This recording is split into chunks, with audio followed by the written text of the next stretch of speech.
नमस्कार स्टूडेंट्स, आज की कक्षा में आप सबका स्वागत है। आज हम जिस टॉपिक की आपके साथ चर्चा करने जा रहे हैं वो बेहद महत्वपूर्ण टॉपिक है। टॉपिक कौन सा है? तो हम बात करने जा रहे हैं अभी हाल में ही हुई यूपीएससी मेंस की परीक्षा पर। आप सबको मालूम ही होगा कि अभी हाल में ही यूपीएससी के द्वारा मेंस की परीक्षा को संपन्न कराया गया है। इसमें जीएस के पेपर्स हो चुके हैं और निबंध के पेपर हो गए हैं। अब जो बाकी बचा हुआ है उसमें हिंदी और अंग्रेजी के अनिवार्य पेपर बचे हैं और आपके ऑप्शनल का पेपर बचा है। बहुत सारे आपने इससे रिलेटेड वीडियोस देखे होंगे, बहुत सारे आपने इससे रिलेटेड आप याद रख सकते हैं वेबसाइट्स वगैरह देखी होंगी, जिसमें जो जीएस के चारों पेपर्स आए हैं या फिर जो निबंध के पेपर आए हैं उसमें इस बात पर चर्चा की जा रही है कि प्रश्न किस तरीके के पूछे गए हैं या उसका एक मॉडल अप्रोच क्या होना चाहिए। लेकिन यदि आप 2024 में, 2025 में या आगे आने वाले सालों में क्वेश्चन के पेपर देख के एनालिसिस करना चाहते हैं तो आपके लिए सबसे ज़्यादा महत्वपूर्ण क्या है, इस बात को आप समझिए। हमें सबसे ज़्यादा महत्वपूर्ण रूप से समझने की ज़रूरत है कि यूपीएससी चाहे प्रारंभिक परीक्षा हो चाहे मुख्य परीक्षा हो, उसमें क्वेश्चंस कहाँ से पूछ रहा है और क्वेश्चन जिस तरीके के आ रहे हैं उसको किस तरीके से आपको डिसाइफर करना है। यानी हमें सबसे ज़्यादा महत्वपूर्ण रूप से यूपीएससी के सीक्रेट को जानने की ज़रूरत है, तभी हम भविष्य के क्वेश्चंस का अनुमान लगा सकते हैं। क्योंकि बहुत सारे विद्यार्थी जो हैं इस बात की अच्छी तरीके से समझ रहे होंगे कि यूपीएससी का सिलेबस इतना ज़्यादा वास्ट है, इसमें इतनी सारी चीज़ों की भूमिका हो गई है कि जब एग्ज़ाम पास में आता है तो तब समझ में नहीं आता कि किस तरीके से उसकी तैयारी की जाए या कौन से इम्पॉर्टेंट सेक्शंस हैं जहाँ पे हमें पढ़ने की ज़रूरत है। तो आज के इस वीडियो में हम ना केवल एक मोटा मोटा ओवरव्यू देखेंगे जीएस के चारों पेपर्स का, साथ ही साथ हम इस बात को भी समझने का प्रयास करेंगे कि आखिर ऐसे कौन से इंपॉर्टेंट रेलेवेंट एरियाज हैं जहां पे हमें सबसे ज़्यादा इंपॉर्टेंटली फोकस करने की ज़रूरत है। यानी कोशिश करेंगे उस यूपीएससी के सीक्रेट को जानने की जहां से लगातार क्वेश्चंस आ रहे हैं और जब से यूपीएससी का सिलेबस चेंज हुआ है, यानी 2013 के बाद से किन किन सेगमेंट्स पे या किन किन पक्षों पे सबसे ज़्यादा बल देने की ज़रूरत है। और यही सबसे ज़्यादा इम्पॉर्टेंट बात है, यही सबसे ज़्यादा इम्पॉर्टेंट चीज़ है जिसको आपको ध्यान रखना है। ठीक है, तो चलिए शुरू करते हैं। सबसे पहले तो हम आपको दिखा देते हैं कि आप ये पूरा का पूरा जो है हमने जीएस पेपर 1 में स्पेशली हिस्ट्री के जो क्वेश्चंस आए हैं उनको पूरा डिसाइफर किया है। इसमें 2024 में जो क्वेश्चंस पूछे गए हैं वो सारे क्वेश्चंस हैं, जैसे कि ऋग्वेदिक काल से उत्तर वैदिक काल में क्या परिवर्तन हुए, सामाजिक और आर्थिक परिवर्तनों पे क्वेश्चन आया था। इसके अलावा दक्षिण भारत में कला और साहित्य के विकास में पल्लवों का क्या योगदान रहा है, इस पर क्वेश्चन आया है। इसके अलावा भारत छोड़ो आंदोलन के प्रारंभिक कारण क्या रहे, इसके परिणाम क्या रहे, इस पर क्वेश्चन आया है। इसके अलावा चोल शासकों पे क्वेश्चन आया हुआ है कि इनका कला और वास्तुकला के क्षेत्र में उत्कृष्ट उपलब्धियां क्या हैं। इसके अलावा फर्स्ट वर्ल्ड वॉर यानी वर्ल्ड हिस्ट्री पे क्वेश्चन आया है, पूछा गया है कि क्या ये शक्ति संतुलन के आधार पर या शक्ति संतुलन को बनाए रखने के लिए लड़ा गया था। और भारत में जो हस्तशिल्प और कुटीर उद्योगों का विनाश हुआ, जिसे मोटे तौर पर डी इंडस्ट्रियलाइजेशन कहा जाता है, उसमें इंग्लैंड की औद्योगिक क्रांति की कहाँ तक भूमिका थी, इस पे क्वेश्चन आए हैं। ठीक है, तो ये सारे के सारे क्वेश्चन जो हैं हमने पूरा का पूरा एनालिसिस करके दिया हुआ है, इसको आप देख सकते हैं। ये हमारा इंपॉर्टेंट चर्चा का विषय नहीं है। सबसे ज़्यादा जो चर्चा का विषय हमारे लिए महत्वपूर्ण है वो ये है कि जो 2024 में आपका एग्ज़ाम हुआ, ठीक है, ये यूपीएससी का जो मेंस का पेपर हुआ है, इसमें जो क्वेश्चंस आए हैं, जैसे कि जीएस पेपर 1 के आप क्वेश्चंस देख सकते हैं। इसमें जो जो क्वेश्चन अभी मैंने चर्चा की वो सारे दिए हुए हैं, है ना। ऋग्वैदिक काल से रिलेटेड, कांची के पल्लवों से रिलेटेड या भारत छोड़ो आंदोलन की शुरुआत से संबंधित, ये तो आपके हिस्ट्री के क्वेश्चंस हैं। इसके अलावा इसमें ज्योग्राफी और जो सोशल इश्यूज़ के क्वेश्चंस हैं वो भी आप देख सकते हैं। इसमें समुद्री सतह के तापमान वृद्धि के कारण क्या हैं और इनका उष्ण कटिबंधीय चक्रवातों के निर्माण से किस तरीके का संबंध है, इस पर क्वेश्चन आया है। इसके अलावा प्रवासन पे क्वेश्चन आया है। क्वेश्चन पूछा गया है कि आखिर क्यों छोटे शहरों की तुलना में जो बड़े शहर होते हैं वो प्रवासियों को ज़्यादा आकर्षित क्यों करते हैं और स्पेशली विकासशील देशों में इसकी क्या स्थिति है, इस पे क्वेश्चन आया। एक बहुत रिसेंट करंट का क्वेश्चन पूछा है कि क्लाउड बस्ट क्या होता है, यानी बादल फटने की घटना क्या है, इसकी सिंपल व्याख्या पूछी है क्योंकि ये लगातार चर्चा में है। इसके अलावा एक कॉन्सेप्ट पे क्वेश्चन आया है जो डेमोग्राफी से रिलेटेड है, उसे डेमोग्राफिक विंटर कहते हैं। विशेष रूप से विकसित देशों में जो डेवलप कंट्रीज हैं वहाँ पे कंडीशन देखने को मिल रही है, स्पेशली जापान हो गया, इटली हो गया। इस पे प्रारंभिक परीक्षा में भी क्वेश्चन आया था, अब मेंस में भी क्वेश्चन पूछा है कि किस तरीके से वहाँ पे डेमोग्राफिक विंटर आ रहा है, यानी जो प्रतिस्थापन दर जिसे 2.1 के रूप में कहा जाता है, उस प्रतिस्थापन दर से भी नीचे जनसंख्या जा रही है। तो ये कैसे आगे आने वाले समय में देशों को प्रभावित करेगा, इस पे क्वेश्चन आया है। इसके अलावा कुछ कॉन्सेप्ट पे क्वेश्चन आया कि भाई लैंगिक समता, लैंगिक निष्पक्षता और महिला सशक्तिकरण के बीच अंतर क्या है, और इसमें विशेष रूप से अगर हम बात करें कि इसमें जेंडर कंसर्न्स को किस तरीके से ध्यान में रखा जाना चाहिए, स्पेशली यदि हम प्रोग्राम इम्प्लीमेंटेशन करना चाहते हैं या किसी प्रोग्राम को डिज़ाइन करना चाहते हैं, यानी जेंडर अगर एक बेहतर प्रकार की सशक्तिकृत स्थिति को प्राप्त करना चाहता है तो उसमें किस तरीके की महत्वपूर्ण बातों को ध्यान में रखना है, इस पे क्वेश्चन पूछा गया है। इसके अलावा अंतर जातीय विवाहों की स्थिति देखने को मिलती है, लेकिन जब बात होती है इंटर रिलीजियस या अंतर धार्मिक विवाहों की, ये कम देखने को मिलता है। इसका क्या कारण है, इसकी विवेचना करने को क्वेश्चन पूछा गया है, यानी ये भी एक समाज की सच्चाई को दिखा रहा है। इसके अलावा गैर सरकारी संगठन और निजी क्षेत्र किस प्रकार से सामाजिक आर्थिक मुद्दों का सामना बेहतर तरीके से करते हैं, सरकार की इसमें क्या भूमिका है, यानी तीनों मिलकर भारत के सामाजिक आर्थिक मुद्दों का समाधान कैसे कर सकते हैं, इस पर क्वेश्चन आया है। इसके अलावा ये हिस्ट्री का क्वेश्चन, चोल शासकों पे क्वेश्चन आया, प्रथम विश्व युद्ध पे क्वेश्चन आया, औद्योगिक क्रांति और कुटीर उद्योगों के विनाश के संबंध पे क्वेश्चन आया। इसके अलावा एक और क्वेश्चन जो ज्योग्राफी से रिलेटेड है, वो गंगा घाटी में किस तरीके से बूझ जो कह सकते हैं ना ग्राउंड वाटर पोटेंशियल कैसे नीचे गिर रहा है, इस पे क्वेश्चन आया है, और ये कैसे भारत की खाद्य सुरक्षा को प्रभावित करता है, इस पे क्वेश्चन है। इसके अलावा कुछ ज्योग्राफिकल कॉन्सेप्ट पे क्वेश्चन आए हैं, ऑरोरा ऑस्ट्रेलिसिस क्या होता है, ऑरोरा बोरियोलिसिस क्या होता है, ये आपस में किस प्रकार से संबंधित हैं, कैसे पैदा होते हैं, कैसे ट्रिगर होते हैं, इस पे क्वेश्चन है। इसके अलावा ट्विस्टर आया है, ये करंट पे क्वेश्चन चर्चा में था, ठीक है, टॉर्नेडो का ही दूसरा नाम है, और मैक्सिको की खाड़ी के आसपास के क्षेत्रों में ये ज़्यादातर क्यों देखे जाते हैं, करंट से संबंधित क्वेश्चन पूछा गया है। इसके अलावा आप याद रख सकते हैं, ये वाला हो गया, हाँ चलिए, क्षेत्रीय असमानता क्या होती है, विविधता से कैसे अलग है, भारत में क्षेत्रीय असमानता का मुद्दा जो है कितना गंभीर है, क्षेत्रवाद और क्षेत्रीय असमानता पे क्वेश्चन है। इसके अलावा समानता और सामाजिक न्याय की नीतियां बहुत सारी बनाई गई हैं, इसके बावजूद भी वंचित वर्गों को अभी तक सकारात्मक कार्रवाई का लाभ क्यों नहीं मिल पा रहा है, इस पे टिप्पणी पूछी गई है, यानी आपके विचार पूछे गए हैं कि क्या आप इस पे सोचते हैं। इसके अलावा वैश्वीकरण का प्रभाव किस तरीके से कुशल युवा और अविवाहित महिलाओं पर पड़ा है, और इससे किस तरीके से व्यक्तिगत स्वतंत्रता और परिवार के साथ उनके संबंध प्रभावित होते हैं, इस पे क्वेश्चन पूछा है, यानी वैश्वीकरण का प्रभाव किस तरीके से पड़ा है युवाओं पे, कुशल लोगों पे, अविवाहित महिलाओं पे, शहरी प्रवासन पे, इनका ट्रेडिशनल एस्पेक्ट में फैमिली के साथ रिलेशंस कैसे प्रभावित होता है, इस पर क्वेश्चन आया है। इसके अलावा यह भी क्वेश्चन आया है कि किस तरीके से भारत की जो सांस्कृतिक विविधता है, जिसको कहा जाता है कल्चरल डाइवर्सिटी, और सामाजिक आर्थिक सीमांतता, सोशियो इकोनॉमिक मार्जिनैलिटी, ये दोनों आपस में किस तरीके से संबंधित हैं और इनका संबंध किस तरीके से भारत को प्रभावित कर रहा है, इस पे क्वेश्चन आया है। ये किस में आया है, आपका जीएस पेपर 1 में, याद रखिएगा जीएस पेपर 1 जो है वो आपका शामिल करता है हिस्ट्री के सेक्शन को, इतिहास को शामिल करता है, ये शामिल करता है आपको भूगोल के सेक्शन को, जिसमें आजकल पर्यावरण से संबंधित जुड़े हुए मुद्दे भी पूछ लिए जा रहे हैं, और साथ ही साथ आपदा प्रबंधन जो जीएस पेपर 3 का भाग हुआ करता था उससे संबंधित क्वेश्चन भी आ रहे हैं, यानी जो चीज़ जीएस पेपर 3 में पूछी जाती थी वो अब जीएस पेपर 1 का ही भाग हो गई है। यानी ज्योग्राफी की जो बाउंड्रीज़ हैं, आप समझ सकते हैं ज्योग्राफी की बाउंड्रीज जो हैं वो संबंधित हैं पर्यावरण से, आपदा प्रबंधन से, तो तीनों को मर्ज करके क्वेश्चन पूछा जा रहा है।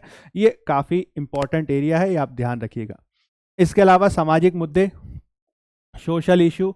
अब सामाजिक मुद्दों में एक और बात क्या देखने को मिल रही है, तो सामाजिक मुद्दे में जो एक महत्वपूर्ण बात देखने को मिल रही है वो ये है कि सामाजिक न्याय जो आपका जीएस पेपर 2 में है, ठीक, इससे संबंधित क्वेश्चन जीएस पेपर 1 और जीएस पेपर 2 दोनों में समान रूप से आते हैं। यानी आपको करना क्या होगा, जीएस पेपर 1 का जो सोशल इश्यूज है या भारतीय समाज, इंडियन सोसाइटी, उसके सिलेबस को आपको जोड़ना पड़ेगा सोशल जस्टिस के साथ, जो जीएस पेपर 2 का भाग है। ठीक है, अगला आगे आने वाले समय में ये आपको ध्यान रखना है।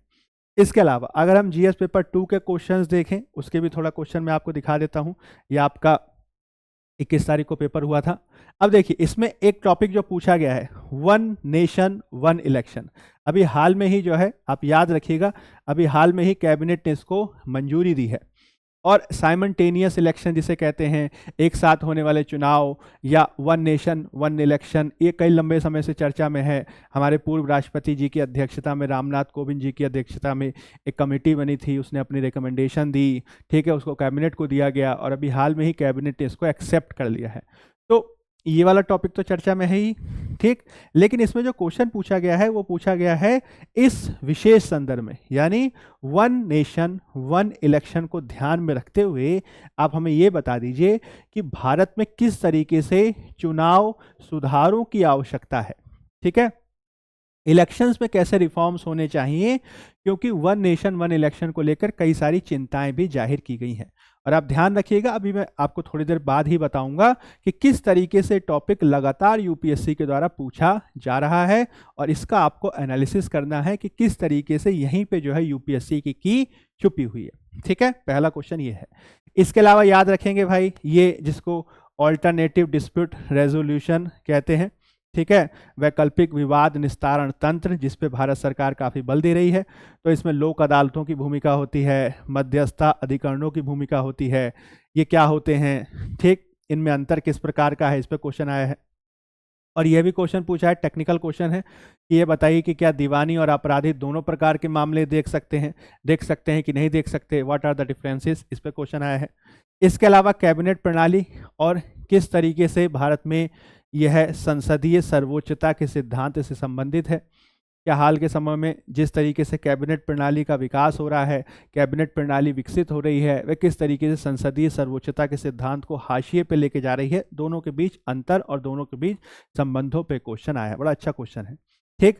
इसके अलावा कैग पे क्वेश्चन आया है कि उसका कर्तव्य होना चाहिए ना केवल वैधता, वह की वैधता को सुनिश्चित करना, बल्कि उसकी औचित्यता को भी सुनिश्चित करना। आपको ध्यान रखना होगा कि इसमें आप याद रख सकते हैं, जो इंग्लैंड में जो कैग की व्यवस्था है उसके संबंध में क्वेश्चन है, क्योंकि भारत में जो है जो कैग का काम है मोटे तौर पर वो व्यय को देखने पर है, उसकी औचित्यता पे वो क्वेश्चन नहीं खड़ा कर सकता। और कई जैसे सेकंड एआरसी वगैरह है, उसमें रिकमेंडेशन दिया गया है कि हमें इंग्लैंड के सिस्टम को अपनाने की ज़रूरत है, यानी कैग देख सकता है कि वास्तव में जो खर्चा हुआ उसका औचित्य था भी कि नहीं।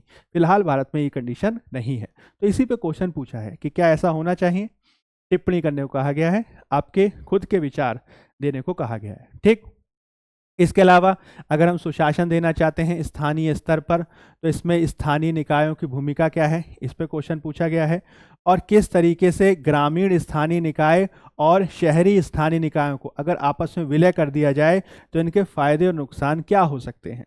ठीक है, मोटे तौर पर दोनों की आवश्यकताएं अलग होती हैं, दोनों के विकास के उद्देश्य अलग हो सकते हैं, लेकिन अगर मान लीजिए एक सिनेरियो ऐसा बने कि दोनों का विलय कर दिया जाए तो इसका क्या एस्पेक्ट निकल सकता है, इस पे एक क्वेश्चन पूछा गया है, ठीक।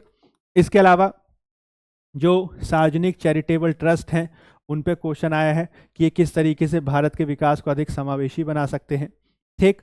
इसके अलावा निर्धनता और कुपोषण किस प्रकार से एक विषाक्त चक्र, विशियस साइकिल इसे अंग्रेजी में कहते हैं, उसका निर्माण करते हैं और मानव पूंजी निर्माण पर इसका क्या प्रतिकूल प्रभाव पड़ता है, इसको तोड़ने के लिए क्या किया जा सकता है। ठीक है, कई बार क्वेश्चन पूछा गया है, सेम क्वेश्चन रिपीट हुआ है, ठीक। इसके अलावा प्रजातांत्रिक शासन का सिद्धांत यानी डॉक्ट्रिन ऑफ डेमोक्रेटिक गवर्नेंस, इस पे क्वेश्चन आया है, जो कहता है कि लोक सेवकों की सत्यनिष्ठा और प्रतिबद्धता के प्रति लोक धारणा पूर्णतः सकारात्मक बनी रहनी चाहिए, इस पे विवेचना करना है। यानी गवर्नेंस का भी क्वेश्चन है और आपका जीएस पेपर 4 का भी क्वेश्चन है।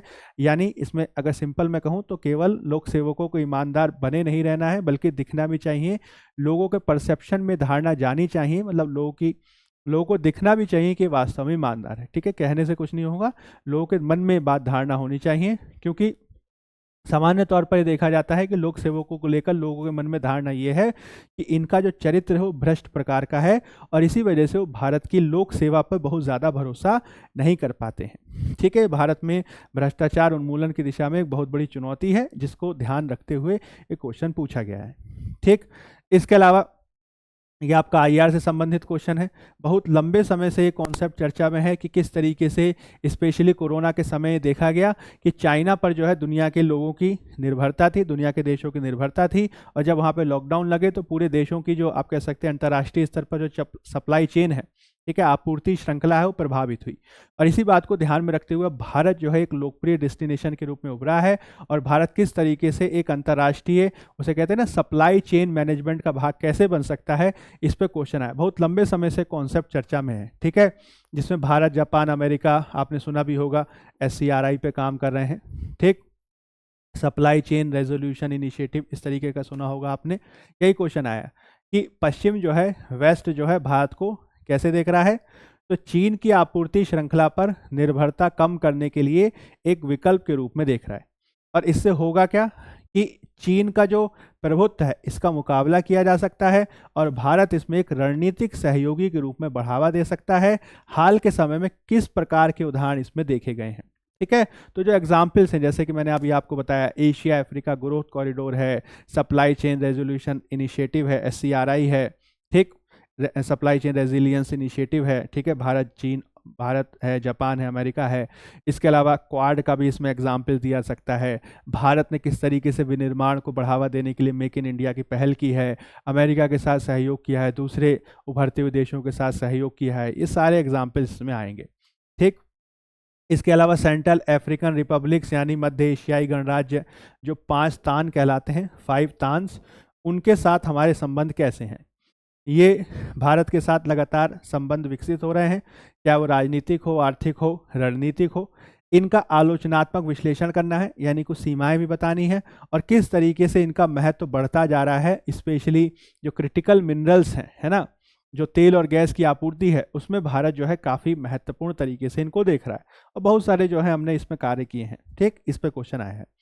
इसके अलावा ये सीधा सीधा करंट से क्वेश्चन पूछा गया है कि हाल ही में जो है लोक परीक्षा अनुचित साधनों की रोकथाम अधिनियम पारित किया गया 2024 वाला, इसके लक्ष्य क्या हैं, उद्देश्य क्या हैं, और जो विश्वविद्यालयों की परीक्षाएं हैं क्या वो इसके अंतर्गत आती हैं कि नहीं, फैक्चुअल क्वेश्चन है, अच्छा क्वेश्चन है। ठीक, इसके अलावा राइट टू प्रिवेसी, इस पर लगातार क्वेश्चन पूछा गया है, पीटी में भी आया था, मेंस में भी आ गया। ठीक, ये किस तरीके से अनुच्छेद 21 के अंतर्गत संरक्षित है, और अगर मान लीजिए डीएनए परीक्षण की नौबत आती है एक गर्भस्थ शिशु के पितृत्व को सिद्ध करने के लिए, तो इसके संबंध में विधि क्या कहती है, क्या ये राइट टू प्रिवेसी का उल्लंघन होगा कि नहीं होगा, इसके संदर्भ में सुप्रीम कोर्ट या फिर मान लीजिए विधिक दर्जा क्या है, इस पर क्वेश्चन पूछा है, करंट से संबंधित क्वेश्चन है। इसके अलावा केंद्र सरकार किस प्रकार से केंद्र राज्य संबंधों के क्षेत्र में बदलाव को कर रही है और किस तरीके से इसमें विश्वास पैदा होना चाहिए, राज्य और केंद्र के मध्य विश्वास पैदा करने के लिए क्या करना चाहिए, इसमें आपसे सुझाव पूछा गया है। ठीक, इसके अलावा जनहित याचिकाओं का कुछ पढ़ने का कारण पूछा गया है कि इनकी ग्रोथ किस तरीके से हो रही है और किस तरीके से जो है भारत में supreme court most powerful judiciary के रूप में उभरा है, इसके कारणों को पूछा है। आपको इसमें क्या लगता है, आपका विचार क्या है, आपके विचार इसमें पूछे हैं। इसके अलावा भारत में धर्म राज्य, जो भारत एक सेकुलर स्टेट है, इसके बारे में और इसके जो सेकुलर प्रिंसिपल है वो अमेरिकी संविधान से कैसे संबंधित हैं, किस तरीके से दोनों में अंतर संबंध है, इस पर क्वेश्चन आया है, इस पर कई बार क्वेश्चन पूछा गया है। ठीक, इसके अलावा एक टॉपिक है जिसे कहते हैं सिटीजन चार्टर। तो सिटीजन चार्टर किस तरीके से एक सिटीजन सेंट्रिक एडमिनिस्ट्रेशन को बढ़ावा देने में लोकप्रिय रहा है, हालांकि भारत में इसका फुल पोटेंशियल अभी तक प्राप्त नहीं हुआ है। इसके आप कह सकते हैं रुकावट में, यानी इसको बाधा डालने वाले कारक कौन से हैं और इनको किस तरीके से दूर किया जा सकता है, इस पर क्वेश्चन आया। ठीक है, आपको याद रखना है, इसमें मैं भी आपको बताऊंगा कि किस तरीके से, चाहे वो जीएस पेपर 1 हो, चाहे जीएस पेपर 2 हो, चाहे जीएस पेपर 3 हो, जो भी सिलेबस में आपको इंपॉर्टेंट टॉपिक्स दिए गए हैं, अगर केवल उन पर एक थोड़ा सा भी 100 to 200 वर्ड में भी अगर आप एक मॉडल आंसर तैयार कर लेते हैं तो सारा का सारा क्वेश्चन उसी पे आता है। तो सिटीजन चार्टर जो है जीएस पेपर 4 में भी है, जीएस पेपर 2 में भी है और लगभग हर 1 से 2 साल में इस पे क्वेश्चन आता है, सेम क्वेश्चन घुमा घुमा के पूछता है। ठीक है, ये आपको ध्यान रखना है। इसके अलावा लोक स्वास्थ्य देखभाल प्रणाली कैसे, भारत में बाजारीकरण और इसका संबंध कैसे है, ठीक है, कैसे लोक स्वास्थ्य देखभाल प्रणाली की पहुंच का विस्तार हो सकता है, मतलब पब्लिक हेल्थ केयर सिस्टम जो है वो किस तरीके से मार्केटाइजेशन इसका सिस्टम में आ रहा है, ये कैसे दुष्परिणाम दे सकता है, कैसे इसको बढ़ावा देने की ज़रूरत है, स्पेशली इसको समावेशी किस तरीके से करना चाहिए, इसमें बाजारीकरण हावी ना हो, इसमें क्या करना चाहिए ज़रूरत है, इस पे क्वेश्चन पूछा है। स्पेशली कोरोना के बाद इस पे काफ़ी क्वेश्चन आए हैं, ठीक। इसके अलावा ई गवर्नेंस पे क्वेश्चन पूछा गया है, डिजिटल प्रौद्योगिकी से कैसे संबंधित है, ठीक। आतंकवाद स्पेशली सुरक्षा परिषद की इसमें क्या भूमिका हो सकती है और भारत इसमें कैसे काम कर सकता है, ठीक। मालदीव के साथ संबंधों पे क्वेश्चन पूछा गया है। ये सारे के सारे क्वेश्चन आपके जीएस पेपर 2 में आए हैं, ठीक। इसी तरीके से देखिए जीएस पेपर 3 के भी आपको क्वेश्चन एक बार देख लेने चाहिए। जीएस पेपर 3 में जो क्वेश्चंस आए हैं, ठीक है, उसमें आप ध्यान रखिएगा भारत में सुधार किस तरीके से हुए हैं, इस पर क्वेश्चन आया है, ठीक। भारत में खाद्य मुद्रास्फीति लगातार कैसे बढ़ रही है, भूमि सुधारों का कार्यान्वयन कैसे बेहतर किया जा सकता है, मोटे अनाजों की भूमिका किस प्रकार से है, बौद्धिक संपदा अधिकारों पे क्वेश्चन आया है, ठीक। जो राजमार्गों पे टोल सिस्टम होता है उसमें इलेक्ट्रॉनिक टेक्नोलॉजी किस तरीके के काम करती है, इस पर क्वेश्चन आया है। नदियों के जल में औद्योगिक प्रदूषण और सरकारी पहल इसमें क्या हो सकती है, इस पर क्वेश्चन आया है। करंट का क्वेश्चन है क्षुद्र ग्रह, ठीक, एस्टेरॉइड्स क्या होते हैं, इस पर क्वेश्चन आया है। इसके अलावा ये क्वेश्चन ध्यान रखिए, सेंडाई फ्रेमवर्क, इस पर कई बार क्वेश्चन आ चुका है, जीएस पेपर 1 पे भी आया था, अब इस पे आ गया, ठीक। इसके अलावा शहरी क्षेत्रों में बाढ़ पे क्वेश्चन आया है, ठीक। भारत और चीन और पाकिस्तान के साथ संबंध कैसे हैं और इसमें सीमा क्षेत्र विकास कार्यक्रम, अवसंरचना क्षेत्र विकास कार्यक्रम कैसे भूमिका निभाते हैं, ठीक। सोशल मीडिया के क्षेत्र में इनक्रिप्टिंग जो सर्विसेज होती हैं, एंड टू एंड इनक्रिप्शन होता है, वह कैसे आंतरिक सुरक्षा को खतरे में डाल सकता है, इस पे क्वेश्चन आया है, ठीक। पर्यावरणीय प्रभाव आकलन पे क्वेश्चन आया है, ठीक। नार्को टेररिज्म पे क्वेश्चन आया है। श्रम संहिताओं के गुण और दोष पे क्वेश्चन आया है।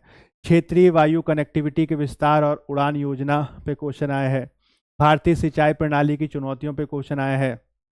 कृषि कीमतों में कैसे बफर स्टॉक की भूमिका है, इस पे क्वेश्चन आया है, ठीक। इसके अलावा ये मीठे पानी की कमी, ये अभी आपने देखा होगा जीएस पेपर 1 में भी आया है, 3 में भी पूछ लिया, और कैसे जो है हम इसमें बेहतर काम कर सकते हैं, जो टेक्नोलॉजी है उसमें कैसे भूमिका इसमें निभती है, इस पे क्वेश्चन पूछा गया है, ठीक है। तो ये जीएस पेपर 1, 2 एंड 3 का मैंने आपको सिनॉप्सिस दिखाया। जीएस पेपर 4 में भी आप इसी तरीके से एक बार इसको देख सकते हैं कि ज़्यादातर जो क्वेश्चंस हैं वो एक बार आप ज़रूर देखिएगा, ठीक है। अब देखिए इसका ना अगर ओवरव्यू अगर मैं आपको बताऊं कि इसमें हमें क्या करने की ज़रूरत है, ये हमारे लिए ज़्यादा इंपॉर्टेंट है, ठीक है। जिस सीक्रेट पे हम बात करने जा रहे हैं उसको आप ध्यान दीजिएगा कि क्वेश्चन जो भी आ रहे हैं, ठीक है, स्पेशली जो एग्ज़ाम दे दिए हैं उनके लिए तो ज़्यादा इंपॉर्टेंट नहीं होगा, लेकिन मान लीजिए अगर भविष्य में आप एग्ज़ाम देने जा रहे हैं तो क्या आपकी रणनीति होनी चाहिए, what should be your targeted approach, ये सबसे ज़्यादा आपके लिए महत्वपूर्ण है। तभी आप जो है भविष्य में आने वाले एग्ज़ाम्स को अच्छी तरीके से टैकल कर सकते हैं, यही जो है हमारा मुख्य केंद्र है, ठीक है। चलिए, तो इसमें मैं आपको बता देता हूं 2 से 3 बातें आप ध्यान रखिएगा, और अगर आप इन बातों को ध्यान रख लेंगे तो महत्वपूर्ण रूप से आप इस बात को ध्यान देंगे कि आगे आने वाले एग्जाम में आपको बहुत ज़्यादा फायदा देगा, ठीक है। देखिए, सबसे पहली चीज़ आप समझ लीजिए कि अगर हम मान लीजिए सीक्रेट के बारे में बात करें, अगर हम मान लीजिए सीक्रेट के बारे में बात करें तो सबसे पहला चीज़ जो आपको ध्यान रखना है, सबसे पहला चीज़ जो आपको ध्यान रखना है वो है आपका पाठ्यक्रम, ठीक है। क्या है? सिलेबस, पाठ्यक्रम सबसे ज़्यादा महत्वपूर्ण है। आप ध्यान दीजिए, इस बात को अच्छी तरीके से याद कर लीजिए कि 2013 में सिलेबस चेंज हुआ था और 2013 से लेकर अब 2024 आ गया है, और हर साल यूपीएससी इस पे लगातार मेंस का एग्ज़ाम ले रहा है, ठीक है। पाठ्यक्रम सेम है, यानी अब तक सारे के सारे टॉपिक जो पूछे जा चुके थे उस पर क्वेश्चन पूछे जा चुके हैं। यही कारण है कि अब हम देख रहे हैं कि पिछले 2 से 3 सालों से लगातार क्वेश्चंस रिपीट हो रहा है, ठीक है। और इसका सबसे पहला की क्या हो गया, सबसे पहला कुंजी क्या हो गया कि आप पाठ्यक्रम अच्छी तरीके से पढ़ लीजिए, और पाठ्यक्रम अच्छी तरीके से पढ़ने के बाद आप क्या कीजिए कि इसका आप एक सिनॉप्सिस बनाइए, ठीक है। सिनॉप्सिस बनाइए, और सिनॉप्सिस बनाने के बाद इसमें आपको क्या करना है, तो इसके जो मेन वर्ड्स हैं, ठीक है, जिसे कहा जा सकता है कीवर्ड्स, कीवर्ड्स को आपको जो है लिख लेना है, और कीवर्ड्स को लिखने के बाद इससे संबंधित आपको शॉर्ट नोट्स बना लेना है। इससे संबंधित क्या कर लेना है, शॉर्ट नोट्स बनाने लाए हैं, और आप मान के चलिए कि उन्हीं शॉर्ट नोट्स में से बहुत सारे क्वेश्चंस आपको मिल जाएंगे, इस बात की गारंटी है। जैसे कि उदाहरण देखिए, मैं आपको उदाहरण बता देता हूं। जैसे कि मान लीजिए आपका जीएस पेपर टू में और आपका जीएस पेपर 4 में, इन दोनों में आपका एक कॉमन टॉपिक है जिसको कह सकते हैं गवर्नेंस। ठीक है, गवर्नेंस। ये गवर्नेंस एक ऐसा टॉपिक है जो जीएस पेपर 2 का भी पार्ट है, जीएस पेपर 4 का भी पार्ट है। जैसे कि इसमें क्वेश्चन अभी मैंने थोड़ी देर पहले डिस्कस किया, वो था आपका नागरिक चार्टर पे, सिटीजन चार्टर। तो सिटीजन चार्टर जो है वह आपके सिलेबस में दिया है। अब सबसे बड़ी दिक्कत क्या होती है स्टूडेंट के सामने? तो सबसे बड़ी दिक्कत उनके सामने ये होती है कि वो सिलेबस ही नहीं पढ़े होते हैं। सिलेबस नहीं पढ़े होते हो तो पहचान ही नहीं पाते कि भाई ये टॉपिक कहाँ से आ गया, कैसे क्वेश्चन पूछ लिया। और यूपीएससी क्वेश्चन ऐसा डिफिकल्ट टाइप का बनाता है तो उन्हें लगता है बड़ा डिफिकल्ट क्वेश्चन आया, लेकिन सिंपल सिंपल बातें वो अपने क्वेश्चन में पूछता है। जैसे कि अगर मान लीजिए आपको सिटीजन चार्टर समझ में आया कि अच्छा ठीक है ये आपके सिलेबस में दिया है, तो क्या करेंगे इसमें, वो सिंपल क्वेश्चन के साथ शुरुआत कीजिए। जैसे कि सबसे पहला एक क्वेश्चन पूछिए कि भाई सिटीजन चार्टर क्या होता है। ठीक है, इस पे एक शॉर्ट नोट बन जाएगा, व्हाट इज सिटीजन चार्टर। ठीक, फिर उसके बाद जो है सिटीजन चार्टर में भारत में स्थिति क्या है, एकदम सिंपल सी चीज, क्या भारत में सिटीजन चार्टर लागू है, भारत में सिटीजन चार्टर की विधिक स्थिति क्या है, क्या सरकारें इसे स्वीकार की हुई हैं, क्या नागरिकों के ऊपर इसके बाध्यकारी बनाया गया है, सरकारों के ऊपर इसके बाध्यकारी बनाया गया है, अगर इससे संबंधित कोई कानून है तो कोई है कौन सा है, प्रस्तावित कानून है तो वो कौन सा है, ये सारी चीजें इसमें आ जाएंगी। ठीक, फिर उसके बाद सिंपल सी बात, बहुत सिंपल सी बात, कि इसमें बाधाएं किस प्रकार की हैं। ठीक है, what are the challenges when we deal with the topic of, when we deal with the question of citizen charter. और सबसे ज्यादा महत्वपूर्ण, इसमें सुझाव आपको देने हैं। और आप देखिएगा, आप इस बात को नोट कर लीजिए, इस बात को आप याद कर लीजिए कि 2013 के बाद से सिटीजन चार्टर पे जितना भी क्वेश्चन आया इसके बाहर नहीं आया। सिटीजन चार्टर क्या होता है, भारत में इसकी विधिक स्थिति क्या है, इस पे अलग अलग रिकमेंडेशन क्या हुई हैं, भारत में सिटीजन चार्टर के समक्ष बाधाएं कौन सी हैं, और इसे बेहतर कैसे किया जा सकता है। 2024 में भी जो क्वेश्चन आया वो सेम ही क्वेश्चन आया है, यानी जितनी बार भी क्वेश्चन पूछा गया सिटीजन चार्टर का, इन कॉन्सेप्ट से ज्यादा नहीं आया है। ठीक है, याद कर लीजिएगा।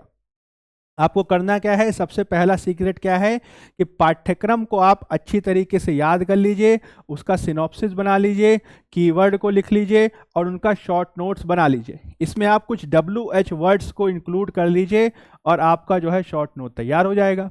जैसे कि what is citizen charter, when it was introduced, how it was implemented, what are the challenges in dealing with citizen charter, how we can improve the citizen charter in India। ये सेम WH क्वेश्चन जो है हर topic के साथ जुड़ जाएगा और हर topic के साथ जुड़ के इसका एक शॉर्ट नोट्स बनाया जा सकता है। आप देखिएगा बहुत आसानी से इससे संबंधित आपको बहुत सारे क्वेश्चन मिल जाएंगे।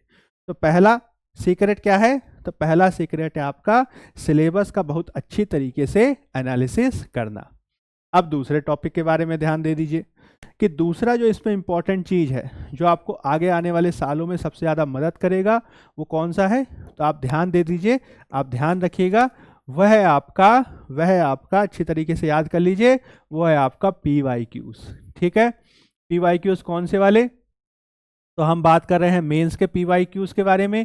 और ये जो मेंस के PYQs हैं वो आपको ध्यान देने हैं 2013 से लेकर अब तक के, 2013 से लेकर अब तक के। और अभी तक का जो हमारा एनालिसिस कहता है, इसमें आपको करना क्या है, खुद से ही देखना है, क्योंकि इससे ज़्यादा अच्छे तरीके से आप समझ पाएंगे। आपको सबसे पहले पाठ्यक्रम पूरा का पूरा अच्छी तरीके से पढ़ लीजिए, उसके कीवर्ड्स निकाल लीजिए, फिर उसके बाद आप PYQ उठा के देखेंगे तो आपको पता चलेगा कि मेंस 2013 में जब से चेंज हुआ है उससे लेकर अब तक लगातार PYQ से ही घुमा घुमा के क्वेश्चन आ रहे हैं। ठीक है, लगभग 60 से 70% क्वेश्चन तो आप PYQ से ही प्राप्त कर जाएंगे। ठीक है, जैसे कि देखिए हमने हिस्ट्री में इसका पूरा का पूरा जो है एनालिसिस किया है, जितना भी क्वेश्चन है, जैसे 2024 के आप ये क्वेश्चंस देख रहे हैं, इसमें सब रिपीटेड क्वेश्चंस हैं, ज़्यादातर क्वेश्चंस रिपीटेड हैं। जैसे कि देखिए 2023 में वैदिक कालीन समाज पे क्वेश्चन आया था, वैदिक कालीन समाज और धर्म की मुख्य विशेषताएं क्या हैं और क्या आज ये देखने को मिलती हैं। 2024 में देखिए वैदिक काल से संबंधित क्वेश्चन आ गया, समाज और अर्थ पे क्वेश्चन आ गया, समझ रहे हैं, वैदिक कालीन ट्रांजिशन पे क्वेश्चन आया है। इसी तरीके से देखिए ये चोल शासकों पे 2024 में क्वेश्चन आया था। अब यहाँ पे देखिए मंदिर वास्तुकला के विकास में चोल वास्तुकला की क्या भूमिका है, 2013 क्वेश्चन है। सेम क्वेश्चन उन्होंने रिपीट कर दिया थोड़ा बहुत चेंजेस करके। इसी तरीके से आप याद रख सकते हैं, देखिए ये यूपीएससी के मेंस में 2015 में हिस्ट्री ऑप्शनल में क्वेश्चन आया था कि सेम क्वेश्चन है, सेम क्वेश्चन उन्होंने वर्ल्ड हिस्ट्री का रिपीट कर दिया कि प्रथम विश्व युद्ध में शक्ति संतुलन की क्या भूमिका रही है। और ये आप देख सकते हैं 2024 में आपका आया है, ये देखिए यहाँ पे 2024 में आपका क्वेश्चन आया है। इसी तरीके से ये डी औद्योगिकरण, ये भी क्वेश्चन जो है संबंधित है आपका पूर्व वर्ग के प्रश्नों से। इसके अलावा पल्लवों पे क्वेश्चन पूछा जा चुका है और भारत छोड़ो आंदोलन पे भी क्वेश्चन पूछा जा चुका है। अगर केवल और केवल कीवर्ड्स आपको पता हो और उनसे संबंधित WH वर्ड्स के बेस पे आप जो है शॉर्ट नोट्स तैयार कर लें तो मान के चलिए उनमें से ज़्यादातर क्वेश्चन आपको मिलेगा।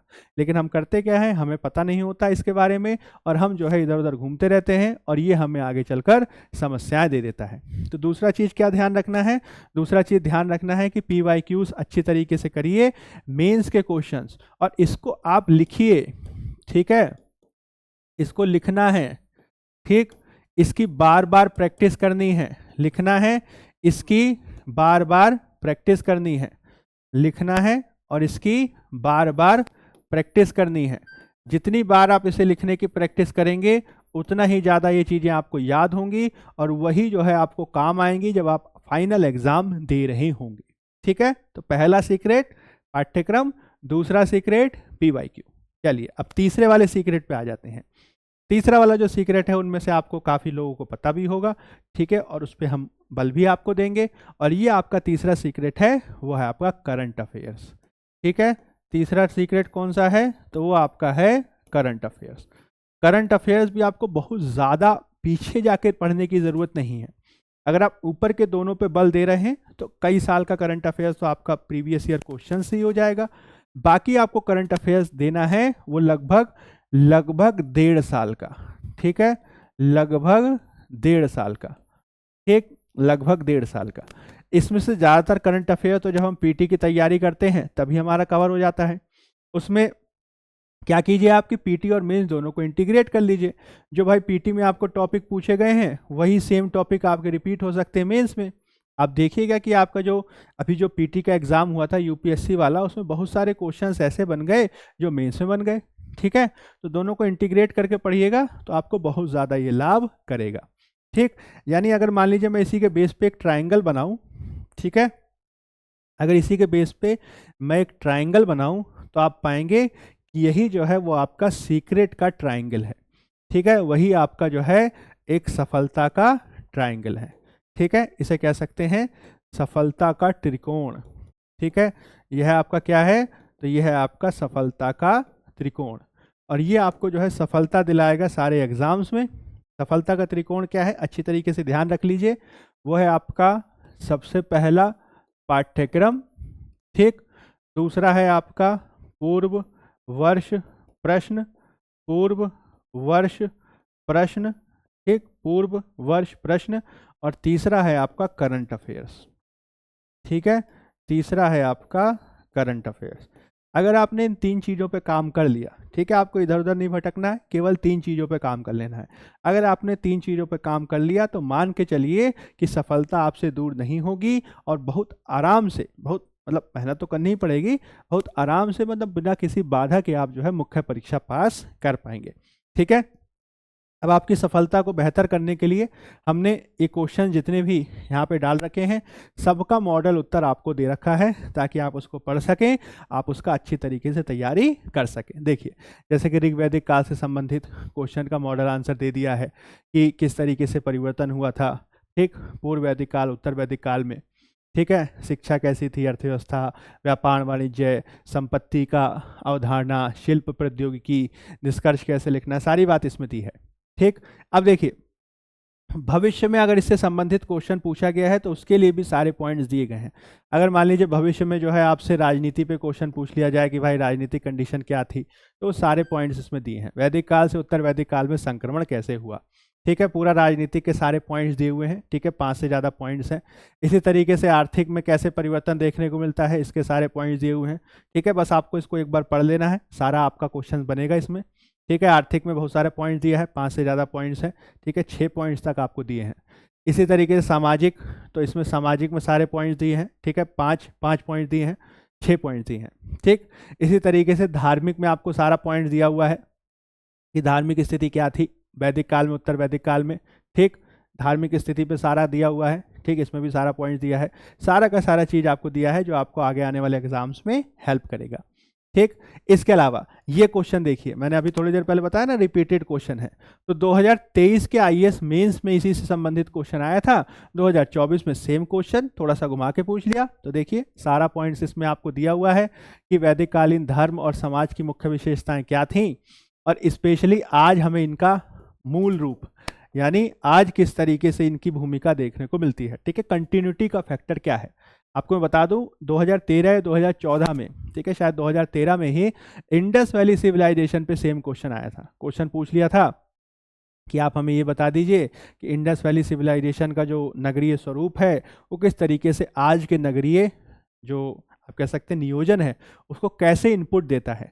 इसी तरीके से 2015 के आसपास एक क्वेश्चन आया था जिसमें शिला स्थापत्य कला, और आप याद रख सकते हो जो पेंटिंग होती है, ठीक है, जो आपकी दीवार पे पेंटिंग की जाती है, ठीक, जो अजंता एलोरा जैसी पाषाणकालीन पेंटिंग देखने को मिलती है वो आज की पेंटिंग से कैसे अलग है। यानी प्राचीन काल की चीज़ों को आज से जोड़कर लगातार क्वेश्चन आ रहा है, और इस बार 3 क्वेश्चन इस तरीके से आए हैं, ठीक है।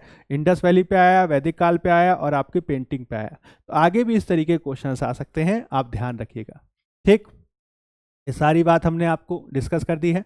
फिर भारत छोड़ो आंदोलन कैसे शुरू हुआ, इसके क्या बिंदु थे, सारे प्रमुख कारण क्या हैं, ठीक है। बहुत सिंपल स्ट्रेट फॉरवर्ड क्वेश्चन आया है, ठीक। राष्ट्रवाद की भूमिका इसमें क्या थी, द्वितीय विश्व युद्ध में अंग्रेजों की जो पराजय हो रही थी उसकी भूमिका क्या थी, ठीक। इसका महत्व या परिणाम क्या है, सबसे उग्र था, जमीनी स्तर का था, ठीक। नए वर्ग की भूमिका रही, स्वतंत्रता का रास्ता दिखाया, ये सारी बातें इसमें आपको लिखनी है। इसी तरीके से 2024 में ये आपका जो फर्स्ट वर्ल्ड वॉर और शक्ति संतुलन के बीच जो रिलेक्शन है, मतलब संबंध है, इस पे क्वेश्चन आया है। ये सारे पॉइंट्स हमने आपको दे दिए हैं। राष्ट्रवाद सैन्यवाद आपस में कैसे संबंधित है, तात्कालिक कारण क्या था, जर्मनी की भूमिका इसमें क्या थी, ठीक। इस पे क्वेश्चन आया है, आई थिंक 2017 में या 16 में आया था, जिसमें क्वेश्चन पूछा गया था कि दोनों विश्व युद्ध जो हुए उसमें जर्मनी की भूमिका कहाँ तक थी, ठीक है। यही क्वेश्चन घुमा के फर्स्ट वर्ल्ड वॉर में आ गया। यानी क्वेश्चन ऐसे आ रहे हैं जो अगर प्रीवियस ईयर क्वेश्चंस और आप पाठ्यक्रम अच्छे से एनालिसिस कर लीजिए तो आगे आने वाले क्वेश्चंस को जो है आप याद रख सकते हैं, आगे आने वाले क्वेश्चंस का अनुमान लगा सकते हैं, लेकिन उसमें रेगुलर प्रैक्टिस करने की ज़रूरत है, ठीक है, याद रखिएगा। इसके अलावा किस तरीके से इसमें आवश्यकता अनुसार शब्द बढ़ा सकते हैं वो मैंने आपको यहाँ पे बताया है।